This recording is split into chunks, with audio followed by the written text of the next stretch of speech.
NR18 Condições de segurança e saúde no trabalho na indústria da construção. Serviços em flutuantes. As plataformas flutuantes devem estar regularmente inscritas na Capitania dos Portos e portar a Título de Inscrição de Embarcação, TI, ou Provisão de Registro de Propriedade Marítima, PRPM, originais. B. Certificado de Segurança de Navegação, CSN, válido. Na periferia da plataforma flutuante deve haver guarda-corpo de proteção contra queda de trabalhadores, balaustrada, de acordo com a norma da Autoridade Marítima, Norma 2 DPC. As superfícies de trabalho das plataformas flutuantes devem ser antiderrapantes. Os locais de embarque, escadas e rampas devem possuir piso antiderrapante em bom estado de conservação e dotados de guarda-corpos e corrimão. Deve haver na plataforma flutuante equipamentos de salvatagem em conformidade com a norma 2 DPC. Na execução de trabalho com risco de queda na água, deve ser usado colete salva-vidas homologado pela Diretoria de Portos e Costas. Quando da execução de trabalhos a quente nas plataformas flutuantes, deve-se utilizar colete salva-vidas retardante de chamas. Os coletes salva-vidas devem ser disponibilizados em número mínimo igual ao de pessoas a bordo. É obrigatório o uso de botas com elástico lateral nas atividades em plataformas flutuantes. Deve haver nas plataformas flutuantes iluminação de segurança, estanque, as condições climáticas, quando da realização de atividades noturnas. É obrigatória a instalação de equipamentos de combate a incêndio de acordo com a norma 2 DPC. Nas plataformas flutuantes, deve haver trabalhadores capacitados em salvamento e primeiros socorros, na proporção de 2 para cada grupo de 20 trabalhadores ou fração. Nas plataformas flutuantes, deve haver placa em lugar visível e em língua portuguesa indicativa da quantidade máxima de pessoas e da carga máxima permitida a ser transportadas. Disposições gerais. Nas atividades da indústria da construção, a adoção de medidas de prevenção deve seguir a hierarquia prevista na NR1. Vestimentas de trabalho serão fornecidas de acordo com a NR24. O levantamento manual ou semi-mecanizado de cargas deve ser executado de acordo com a NR17, ergonomia. Os materiais devem ser armazenados e estocados de modo a não ocasionar acidentes, prejudicar o trânsito de pessoas, a circulação de materiais, o acesso aos equipamentos de combate a incêndio e não obstruir portas ou saídas de emergência. As madeiras retiradas de andaimes, tapumes, formas e escoramentos devem ser empilhadas após retirados ou rebatidos os pregos, arames e fitas de amarração.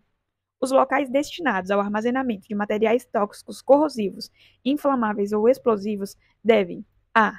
Ser isolados, apropriados e sinalizados, b. Ter acesso permitido somente a pessoas devidamente autorizadas e c. Dispor de FISPIC.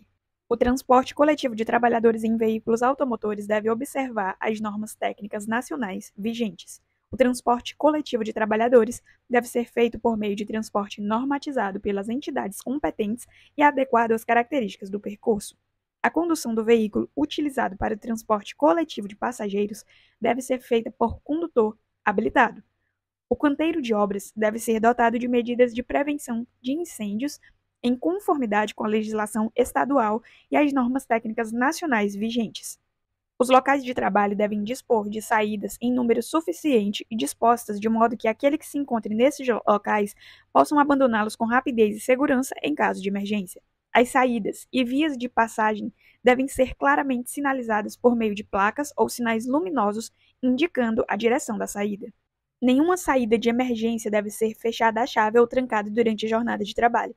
As saídas de emergência podem ser equipadas com dispositivos de travamento que permitam fácil abertura pelo interior do estabelecimento. O empregador deve informar todos os trabalhadores sobre utilização dos equipamentos de combate ao incêndio, dispositivos de alarme existentes e procedimentos para abandono dos locais de trabalho com segurança. O canteiro de obras deve apresentar-se organizado, limpo e desimpedido notadamente nas vias de circulação, passagens e escadarias. A remoção de entulhos ou sobra de materiais deve ser realizada por meio de equipamentos ou calhas fechadas.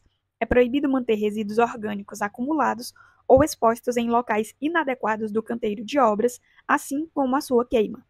É obrigatória a colocação de tapume com altura mínima de 2 metros sempre que se executarem atividades da indústria da construção de forma a impedir o acesso de pessoas estranhas aos serviços.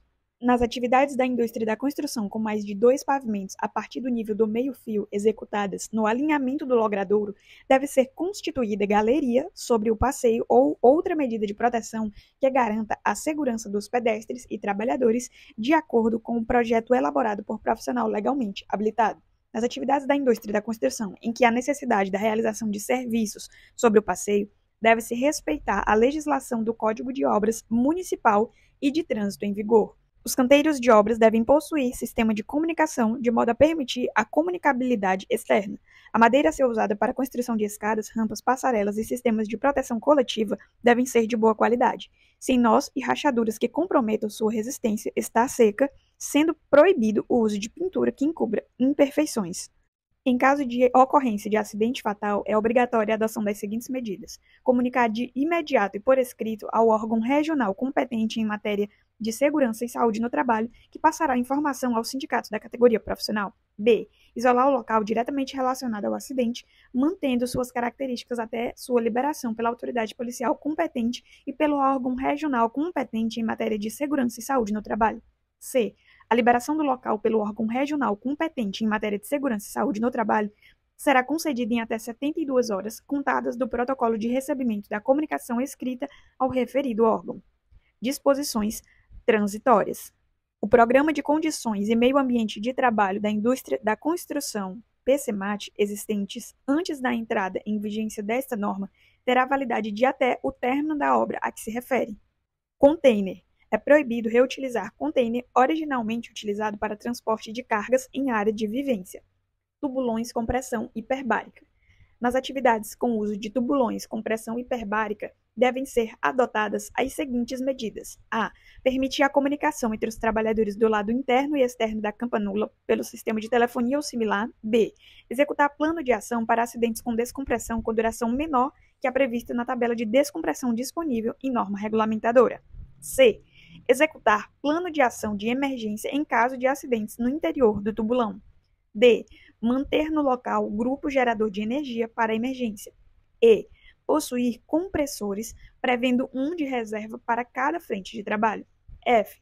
Elaborar plano de manutenção com inspeções atualizadas nas campanulas, compressores e dos grupos geradores de energia. G. Atender ao disposto do anexo 4 da NR7. H. Conter sistema de refrigeração do ar comprimido de modo a evitar temperaturas elevadas e desidratação dos trabalhadores. I. Conter sistema de controle de ruído.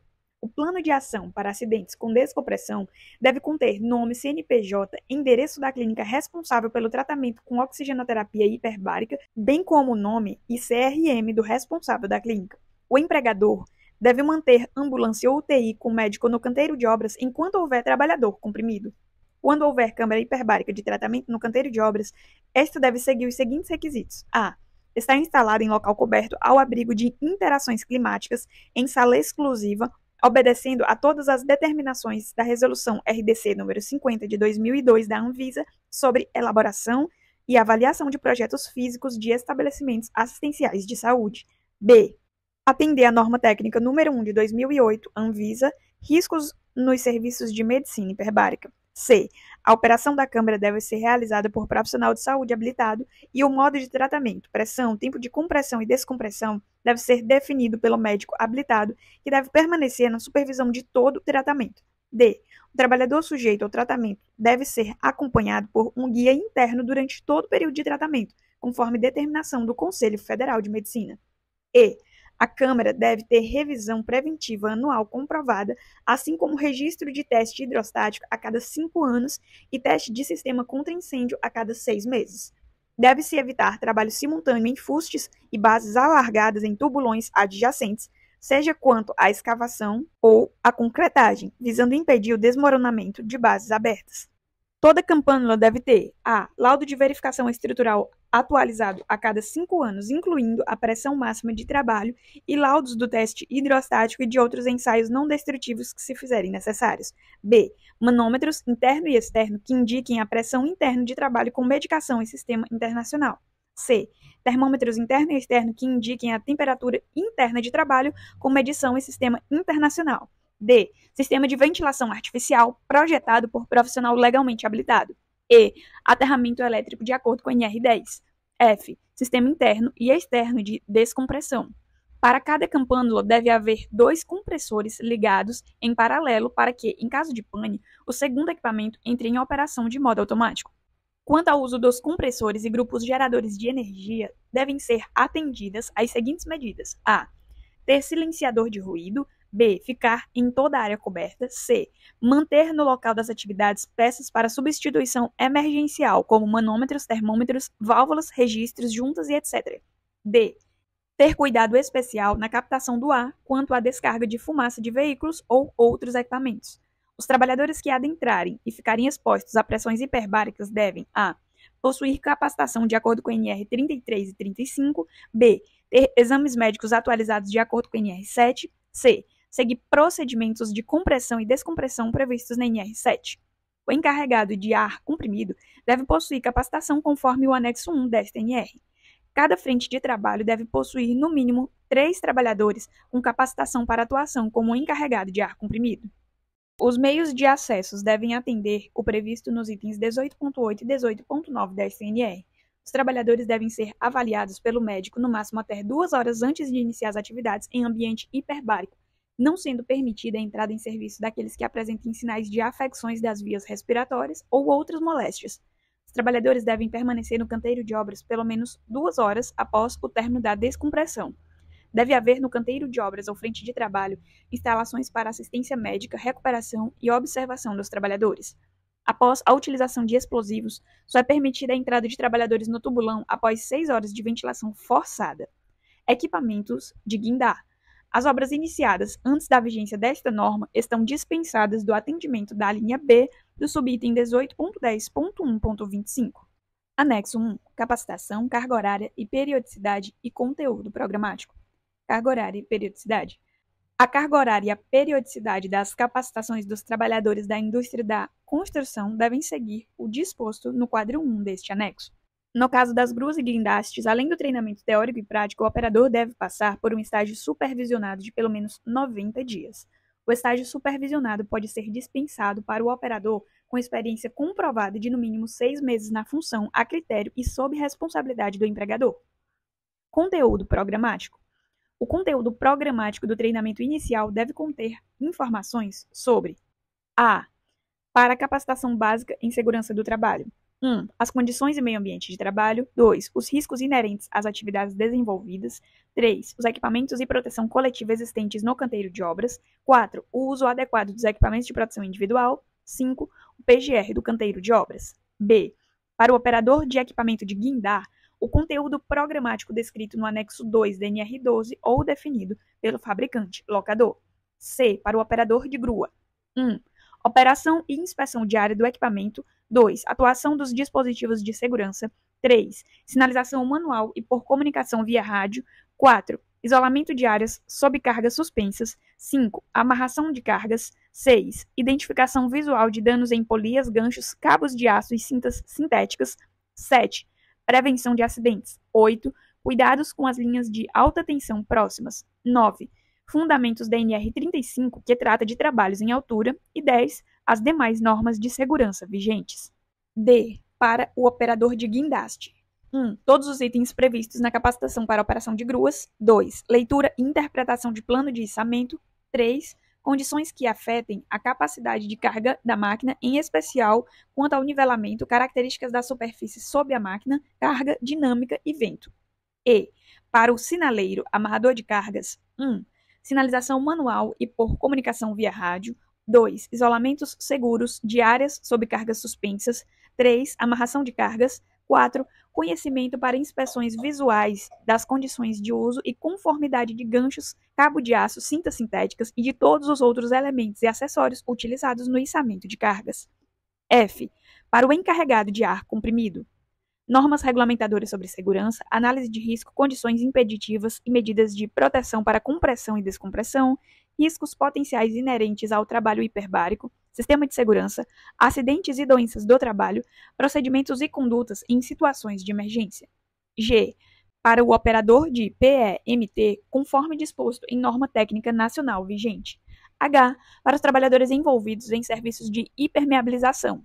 acidentes típicos no trabalho de hipermeabilização, riscos potenciais inerentes ao trabalho e medidas de prevenção, operação do equipamento para aquecimento com segurança, condutas em situações de emergência, incluindo noções de técnica de resgate e primeiros socorros, principalmente no caso de queimaduras, isolamento da área e sinalização de advertência.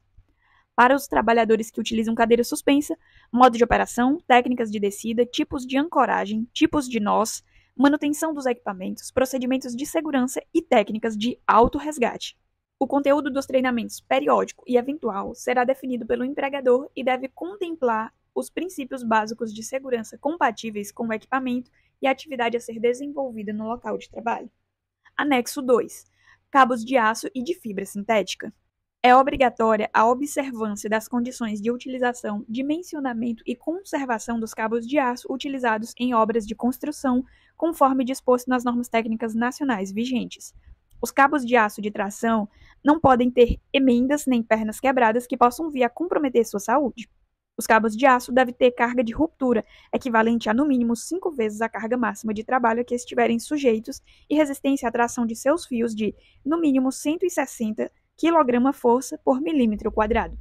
Os cabos de aço devem atender aos requisitos mínimos contidos nas normas técnicas nacionais vigentes e permitir a sua rastreabilidade.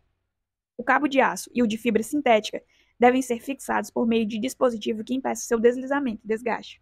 O cabo de fibra sintética ou o de aço utilizado no SPQ e aquele utilizado para sustentação da cadeira suspensa devem ser exclusivos para cada tipo de aplicação. O cabo de aço e o de fibra sintética devem ser substituídos quando apresentarem condições que comprometam a sua integridade em face da utilização a que estiverem submetidos. O cabo de fibra sintética utilizado no SPQ como linha de vida vertical deve ser compatível com o trava-queda a ser utilizado. O cabo de fibra sintética deve ser submetido aos ensaios realizados pelo fabricante conforme as normas técnicas nacionais vigentes. No manual do fabricante, devem constar recomendações para inspeção, uso, alongamento, manutenção e armazenamento dos cabos de fibra sintética. O cabo de fibra sintética deve possuir, no mínimo, 22 kN de carga de ruptura, sem os terminais, podendo ser de 3 capas ou capa e alma, sendo proibida a utilização de polipropileno para sua fabricação.